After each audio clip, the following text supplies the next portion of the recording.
ఆంధ్రప్రదేశ్లో సార్వత్రిక ఎన్నికల్లో ఎన్డీఏ కూటమి ప్రభంజనం సృష్టించింది. వైసీపీ ఘోర పరాభవం చవిచూసింది. ఈ నేపథ్యంలోనే వైసీపీ నుంచి గెలిచినటువంటి 10 మంది ఎమ్మెల్యేలు జగన్మోహన్ రెడ్డి మీద గుర్రుగా ఉన్నట్లుగా, వారు పార్టీ మారేందుకు కూడా సిద్ధమవుతున్నట్లుగా ఒక వార్త ఇప్పుడు సోషల్ మీడియాలో చక్కర్లు కొడుతున్న నేపథ్యంలో అసలు ఆంధ్రప్రదేశ్లో ఏం జరగబోతుంది అనే అంశం గురించి మనం విశ్లేషణ చేసుకునేటువంటి ప్రయత్నం చేద్దాం. ప్రస్తుతం మనతో పాటు ఉన్నారు ప్రముఖ రాజకీయ విశ్లేషకులు జగదేవ్ గారు. ఆయనతో మాట్లాడదాం. జగదేవ్ గారు నమస్తే అండి. నమస్తే అండి. ఆంధ్రప్రదేశ్లో ఎన్డీఏ కూటమి ప్రభంజనం సృష్టించింది. వైఎస్ఆర్సీపీ ఘోర ఓటమిని చవిచూసింది. ఈ నేపథ్యంలోనే వైఎస్ఆర్సీపీలో ఉన్నటువంటి కొంతమంది నేతలు, అలాగే వైసీపీ నుంచి గెలిచినటువంటి కొంతమంది ఎమ్మెల్యేలు జగన్మోహన్ రెడ్డి మీద గుర్రుగా ఉన్నారని, కేవలం వైసీపీ ఓడిపోవడానికి కారణం జగన్మోహన్ రెడ్డే అని కొందరు, జగన్మోహన్ రెడ్డి పక్కనున్నటువంటి నాయకుల వల్లే వైసీపీ ఓడిపోయిందని మరికొందరు అంతర్మదనంలో ఉన్నారు.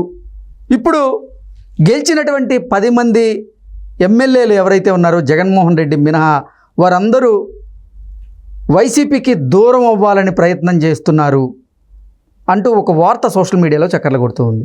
దీని మీద మీ విశ్లేషణ ఏంటి? వాస్తవం అది.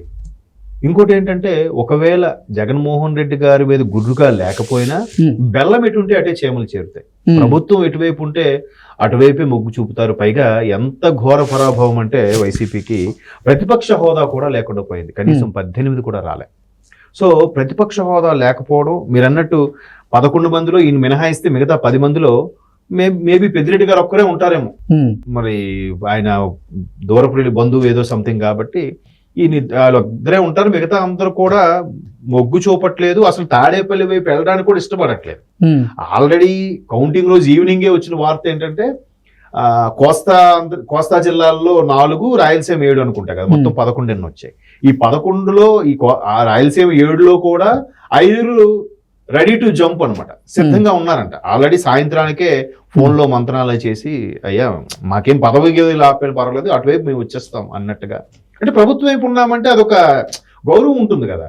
అరే ఏదైనా చెప్పడానికైనా స్థానికులైనా వెళ్ళి, అయ్యా ప్రభుత్వం వైపు ఉన్నారు, మనకు కూడా ఈ నియోజకవర్గం ఏమైనా అయ్యేలా చూడండి అన్నట్టు చెప్పడానికి ఉంటుందని జగన్మోహన్ రెడ్డి గారు వారి పిఏతో ఈ గెలిచినటువంటి ఎమ్మెల్యేలకి కాల్ చేయించిన వాళ్ళు ఆ కాల్ని ఆన్సర్ చేయట్లేదు అంటూ ఒక వార్త కూడా ఇప్పుడు సోషల్ మీడియాలో చక్కర్లు కొడుతుంది. ఏంటి దాంట్లో కూడా నిజం ఉందంటారా? అంతేనండి. ఇది ఎలా అంటే, మీరు నాకు ఎంత గౌరవం ఇస్తే నేను మీకు అంత గౌరవం ఇస్తా. మీరు నా ఇంటికి వచ్చారు, కావాలని బయట ఒక గంట సేపు వెయిట్ చేయించి లాస్ట్ మినిట్లో మాట్లాడకూడదండి, రేపు మాట్లాడదాం కృష్ణ గారు అని అంటే మీకు ఎలా ఉంటది? రేపొద్దు మీ ఇంటికి వస్తే ఎంతో సహృదయం ఉంటే తప్ప నేను వచ్చాడా, మీరు ఒకవేళ అలా నాలాగా చేయలేపారు అనుకోండి, లేనని చెప్పారా ఇంట్లో. అంటే గతంలో కూడా జగన్మోహన్ రెడ్డి గారు అసలు ఏ ఎంపీని కానీ ఎమ్మెల్యేని కానీ సరే చెప్తున్నాను కలిసేవారు కాదని సీఎంఓలో, అలాగే జగన్మోహన్ రెడ్డి కోటరీలో ఈ ఎమ్మెల్యేలకి ఎంపీలకి చేదు అనుభవం ఎదురైంది. అందువల్లే వాళ్ళు ఇప్పుడు అసలు వైఎస్ఆర్సీపీలో కొనసాగేందుకు ఆసక్తి చూపడం లేదు అంటూ కూడా రకరకాలుగా వార్తలు అయితే వస్తున్నాయి. రాజా, ఇది చెప్పిన దానికి బెస్ట్ ఎగ్జాంపుల్ రాజానగరం ఎమ్మెల్యే ఎవరు, జక్కంపూడి రాజా. సో రాజా గారు నిన్న క్లియర్ గానే చెప్తున్నారు. ఆయన మేము కలవడానికి 2 ఏళ్ల కిందట కూడా వెళ్ళి ఫైల్స్ తీసుకుని వెళ్ళి, అయ్యా ఇక్కడ పరిస్థితి ఉంది, ప్రభుత్వ వైఫల్యం ఇలాగ ఉంది, మీరు అసలు తాడేపల్లి ప్యాలెస్ వదిలి బయటికి రండి, చూడండి ఏ కార్యకర్త పనిచేస్తున్నాడు, ఏ నాయకుడు పనిచేస్తున్నాడు, ఏ నాయుడికి ఎంత ప్రాధాన్యత ఉంది, మీరు ఇచ్చే సంక్షేమ పథకాలు ఎంతవరకు రీచ్ అవుతున్నాయి. మీరు ఊరికి ఒక సడన్ విజిట్ వేయండి, నెలకోసారైనా, నెలలో ఒకసారి ఒక 1 వారం రోజులు పెట్టుకుంటే ఒక జిల్లా కవర్ అయిపోద్ది. అంతే కదా, రోజుకి 2 నియోజకవర్గాలు పెట్టుకున్నారంటే జిల్లా కవర్ అయిపోద్ది ఆల్మోస్ట్ ఆల్. మీరు అలా కూడా చేయకుండా వెళ్దామని చెప్పడానికి వెళ్తే, పొద్దున్న నుంచి వెళ్తే ఒక ఎమ్మెల్యే స్థాయి వ్యక్తి ధనంజయ రెడ్డి గారు, లేదు సార్ బిజీగా ఉన్నారు, మధ్యాహ్నం సార్ బిజీగా ఉన్నారు, మీరు లంచ్ చేసి వెళ్ళి రండి, సార్ బిజీగా ఉన్నారు అని చెప్పడం. సాయంత్రం వెయిట్ చేస్తే ఎలా ఉంటదండి? ఒక ఎమ్మెల్యేకే అలా ఉంటే పరిస్థితి, ఇంకా సామాన్యుడు ముఖ్యమంత్రిని ఎప్పుడు కలుస్తాడు, ఎప్పుడు తన సాధక బాధలు చెప్పుకుంటాడు చెప్పండి. సో అట్లాగే అదే కాదు, సీఎంఓ ఆ తర్వాత ఎవరు, ఆయన కృష్ణారెడ్డి గారు ఎవరో ఉంటారంట, ఆఫీసర్ స్పెషల్ డ్యూటీ అని, ఆయన కూడా అలాగే చేశారని ఇంకో వేరే ఎమ్మెల్యే ఒక ఆయన ఆఫ్ ద స్క్రీన్ మాట్లాడుతూ విన్నాను. ఇట్లా చాలా మంది కూడా, అంటే ఈ ధనంజయ రెడ్డి గారు లాంటి వాళ్ళే కాదు, సీఎంఓ కూడా, చీఫ్ మినిస్టర్ ఆఫీస్ నుంచి కూడా చాలా మంది బేరాలు పోయేవారట. సార్ ఇప్పుడు బిజీగా ఉన్నారమ్మా, లేరు అంటే అక్కడే తాడేపల్లి ఆఫీస్, అక్కడే ప్యాలెస్, అక్కడే ఆఫీసు, అక్కడే ఎవరైతే మంత్రివర్గ సమావేశం, ఎప్పుడైనా మంత్రివర్గ సమావేశంలో ముఖ్యమంత్రి కనబడ్డారే తప్ప ముఖ్యమంత్రి గారు వచ్చి స్వయంగా ఒక ప్రెస్ మీట్ పెట్టేది లేదు, మాట్లాడేది లేదు, దేని గురించి చర్చించేది లేదు. మహా అయితే అవేవో పోర్ట్లు 2 అన్నారు, ఆ పోర్ట్లకు ఓపెనింగ్కి వెళ్ళారు. తర్వాత ఎక్కడో మెడికల్ కాలేజ్ 2 ఓపెన్ చేస్తే దానికోసం వెళ్ళినట్టున్నారు, కాలేజ్ యూనివర్సిటీ సంథింగ్. అంతేగాని మిగతా ఏ సందర్భంలో కూడా ముఖ్యమంత్రి ఒక పర్యవేక్షణకు వచ్చినట్టు కానీ, సడన్ విజిట్లు చేసినట్టు కానీ, లేదా పలానా దగ్గర నేను వెళ్ళి అక్కడ సమీక్ష నిర్వహిస్తానని కానీ అది ఏమీ లేదు. అటు నాయకులకు కూడా అపాయింట్మెంట్ ఇవ్వకపోతే ఎలా తెలుస్తుందండి? అసలు ముఖ్యమంత్రికి ప్రజలకి మధ్యలో వారధి కదా ఈ మంత్రులు కానీ, ఎమ్మెల్యేలు కానీ, మీరు అనుకుంటున్న ఎంపీలు కానీ. వీళ్ళకి అవకాశం వెళ్ళిపోతే ఎలా ఉంటుంది? పైగా వాళ్ళు పెట్టే పథకాలన్నీ కూడా నా విజన్తో నేను పెట్టిన పథకాలే, నా విజన్తో నేను ఆలోచించి పెట్టినవే. ఇందులో ఎవరి సలహాలు సూచనలు అవసరం లేదు. ఎవరు ఇచ్చినా కూడా తీసుకునేవారు కాదంట. సో నేను ఇచ్చిన పథకాలు కాబట్టి నా ఫోటో పెడితే నా పథకాలతోనే గెలిచేస్తా. ఇప్పుడు రీసెంట్ ఎలక్షన్స్ ముందు కూడా ఇండియా టుడే కానీ, టైమ్స్ నౌ కానీ ఇచ్చిన ఇంటర్వ్యూలో కూడా ఆయన అదే చెప్పాడు కదా, మీరు వై నాట్ 175 అంటున్నారు, ఇది ఏ కాన్ఫిడెన్స్ తో? నేను ఇచ్చే పథకాలతో నా ఫేస్ తోనే వెళ్ళబోతున్నామని. చాలా వరకు ఇంకొంతమంది సీనియర్ నాయకుల అభిప్రాయం ఏంటంటే అక్కడ జగన్మోహన్ రెడ్డి గారి ఫోటో మాత్రం ఉంటుంది తప్ప కొన్ని పోస్టులు రాజశేఖర రెడ్డి గారి ఫోటో కూడా తీసేశారు.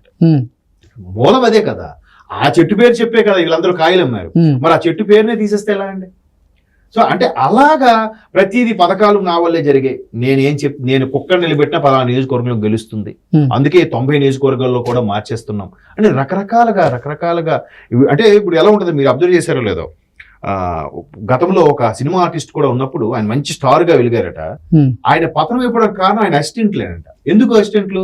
ఆయన వస్తున్నారంటే ఆయన పాప హడావుడి చేసేవాడు కాదంట. వీళ్ళ దగ్గర సార్ వస్తున్నారు జ్యూస్ తండి, సార్ వస్తున్నారు క్యారవాన్ రెడీ చేయండి, సార్ వస్తున్నారు మేకప్ మ్యాన్ ఎక్కడ, డైరెక్టర్ వెళ్ళి సార్ ముందు గుడ్ మార్నింగ్ చెప్పోయా, ఆయన చెప్పమనేవాడు కాదట, వీళ్ళు హడావుడి చేసేవాడట. అలాగా ఈ సీఎంఓలు అందరూ కూడా సార్ వస్తున్నారు, సార్కి వెళ్ళి మీరు కాల్ మీద పడండి, సార్కి మీరు రిక్వెస్ట్ చేయండి, సార్ బిజీగా ఉన్నారు ఇప్పుడు కాదు రేపు రామ్మ.